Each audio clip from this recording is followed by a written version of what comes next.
Assalamu alaikum wa rahmatullahi wa barakatuh. Que la paix, la miséricorde et les bénédictions d'Allah soient sur vous. Aujourd'hui, penchons-nous sur ces 7 signes qui montrent qu'Allah t'a choisi, toi, comme une femme favorisée. Le silence qui parle au cœur. Il y a des femmes que le monde ne voit pas, mais qu'Allah regarde avec une lumière particulière. Peut-être que tu es l'une d'elles. Peut-être que tu n'as jamais réalisé à quel point tu es précieuse aux yeux de celui qui t'a créée. Ce n'est pas dans l'éclat de ton apparence, ni dans les applaudissements que tu reçois que réside ta valeur. C'est dans le secret de ton âme, là où Allah dépose ses faveurs. N'oubliez surtout pas de vous abonner et de liker cette vidéo. Sur cela, commençons par 1. Tu te relèves toujours, même après tes chutes. Il y a quelque chose d'invisible, de sacré, chez ces femmes que tout aurait dû anéantir, et qui pourtant tiennent encore debout, pas fièrement, pas bruyamment, mais avec cette dignité silencieuse que seuls ceux qui ont pleuré en secret peuvent comprendre. Tu sais de quoi je parle, n'est-ce pas? Ces nuits où tu t'es effondré, seul. Ces jours où tu faisais semblant que tout allait bien, alors que ton cœur criait pour un peu de paix. Et pourtant, regarde-toi. Tu es toujours là. Ce n'est pas seulement de la force, c'est de la foi. Car il faut croire, pour continuer à marcher alors que le sol s'écroule. Il faut espérer pour tendre encore la main quand plus personne ne répond. Et parfois, ce n'est même pas toi. C'est Allah qui te porte. C'est lui qui t'empêche de tomber plus bas, même quand toi tu as abandonné. Pense-y.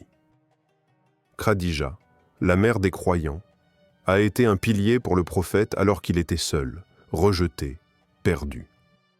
Elle l'a soutenu sans fléchir, alors qu'elle aurait eu toutes les raisons de baisser les bras, et Allah ne l'a pas oublié. Il l'a honoré de son propre salut, transmis par Jibril. Ce n'est pas une histoire ancienne. C'est une preuve vivante que la loyauté, la patience et la douleur cachée d'une femme ne passent jamais inaperçues auprès d'Allah. Ainsi nous est rappelé dans le Coran, Allah n'impose à aucune âme une charge supérieure à sa capacité. Sourate Al-Baqarah 2:286. Alors, et si cette douleur que tu ressens était en réalité un signe qu'il t'a choisi, qu'il te sait capable, qu'il voit en toi une force que toi-même tu ignores?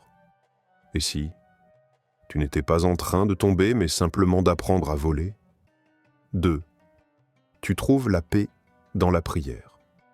Il y a un moment que personne ne voit, un instant volé au tumulte du monde, lorsque tu poses ton front au sol et que tout s'arrête.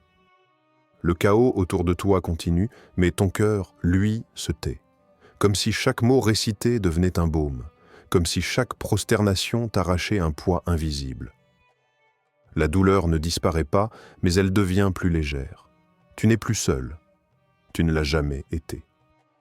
Dans la sujoude, tu n'as besoin de convaincre personne. Tu n'as pas à être forte ni parfaite. Tu peux pleurer sans honte, demander sans détour, aimer sans mesure. C'est là, dans cette intimité sacrée, que la vraie paix descend. Et parmi les femmes que le prophète a honorées, il y avait celles qui venaient humblement, assoiffées de savoir. Elle ne cherchait pas la reconnaissance. Elle voulait seulement mieux connaître son Seigneur. Le messager d'Allah lui consacrait du temps. Pas parce qu'elle était connue, mais parce qu'elle était sincère. Et la sincérité ouvre des portes que même la célébrité ne touche pas. Écoute ces mots qui ont traversé les âges comme une caresse divine. En vérité, c'est par le rappel d'Allah que les cœurs trouvent la tranquillité. Sourate Ar-Ra'd, 13h28. Alors, demande-toi, quand tu poses ta tête sur le tapis de prière, quand personne ne te regarde, est-ce que ton cœur se sent enfin chez lui?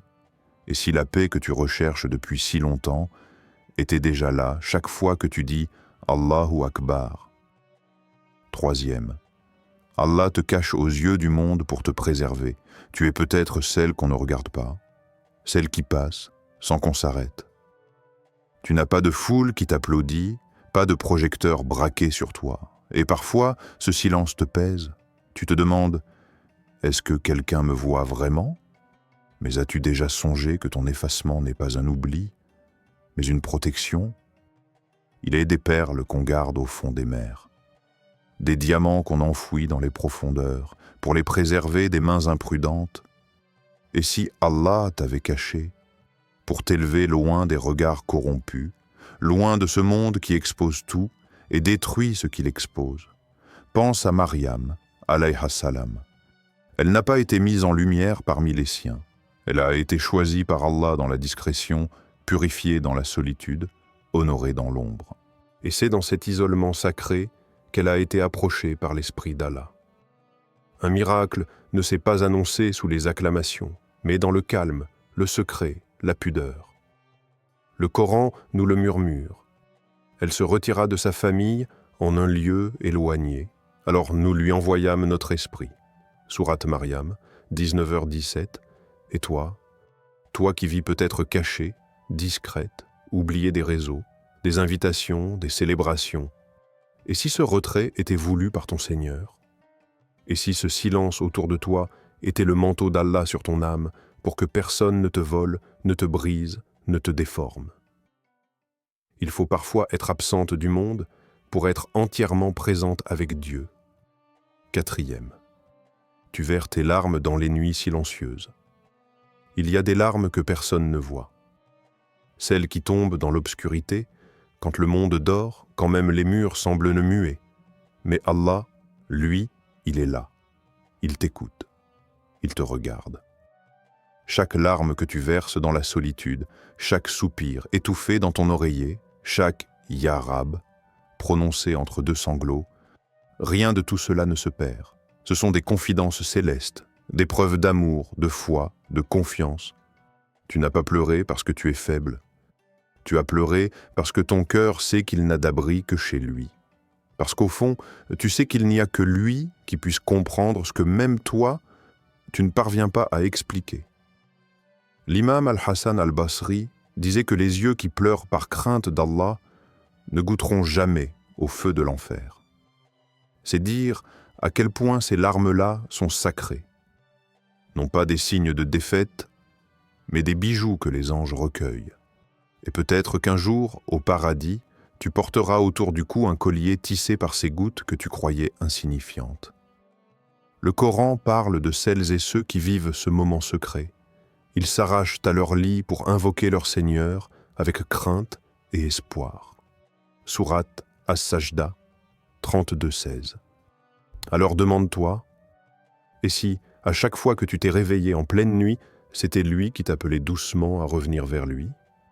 Et si ces nuits pleines de larmes n'étaient pas des échecs, mais des rendez-vous divins déguisés? 5. Tu pardonnes même quand tu as été profondément blessé. Il y a des douleurs qui laissent des traces invisibles, des mots qu'on n'oublie pas, des trahisons qu'on ne comprend jamais vraiment. Et pourtant, tu as choisi de pardonner. Pas parce que c'était facile, pas parce que tu as tout oublié, mais parce que tu ne voulais pas laisser la haine te détruire de l'intérieur. Et ça, c'est une élévation. C'est un acte d'adoration. Tu aurais pu répondre, tu aurais pu blesser à ton tour. Mais tu as décidé de guérir au lieu de venger. Et dans ce silence de ton cœur, Allah a vu ta grandeur. Pardonner quand on est encore en morceaux, c'est l'un des actes les plus difficiles et les plus honorés. Parce que cela demande de déposer ton ego au pied du trône et de dire « Ya Allah, je laisse cette affaire entre tes mains ». Le prophète, lui, nous a enseigné que la vraie force ne réside pas dans la domination physique, mais dans cette maîtrise intérieure, dans cette victoire sur soi-même quand la colère hurle et que tu choisis quand même la paix. Le Coran, lui, ouvre une porte immense avec ce verset, et que ceux qui ont les moyens ne jurent pas de ne plus rien donner. Qu'ils pardonnent donc.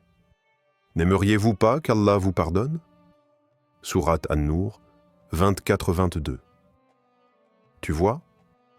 Pardonner, c'est parfois guérir une personne qui ne t'a même pas demandé pardon. Et si tu l'as fait, ne doute jamais de ta valeur. Car ce n'est pas de la faiblesse, C'est une preuve de foi, une lumière dans l'obscurité. Et peut-être qu'en ce geste silencieux, Allah a écrit pour toi un pardon encore plus vaste, un jour où tu en auras besoin. 6. Tu éduques, tu guides, tu seras récompensé comme un messager. Tu ne montes peut-être jamais sur une scène, tu ne donnes pas de conférences, tu n'as pas de milliers d'abonnés, mais ton rôle est immense. Parce que tu plantes des graines d'éveil, là où d'autres ne voient ta titre qu'un quotidien ordinaire. Tu as dit à ta sœur, « Prie, Allah t'attend. » Tu as rassuré une amie en crise, « Allah voit ce que tu vis. » Tu as tenu la main de ta fille et tu lui as dit, « Garde ton hijab, c'est ta dignité. » Tu ne l'as peut-être pas su, mais à ce moment-là, tu étais en train d'élever des âmes. Et Allah a tout vu. Tu n'as pas besoin d'un titre religieux pour être une source de lumière. Car parfois, une simple parole sincère vaut 1000 prêches. Et parfois, un cœur qui aime pour Allah est plus éloquent qu'un long discours.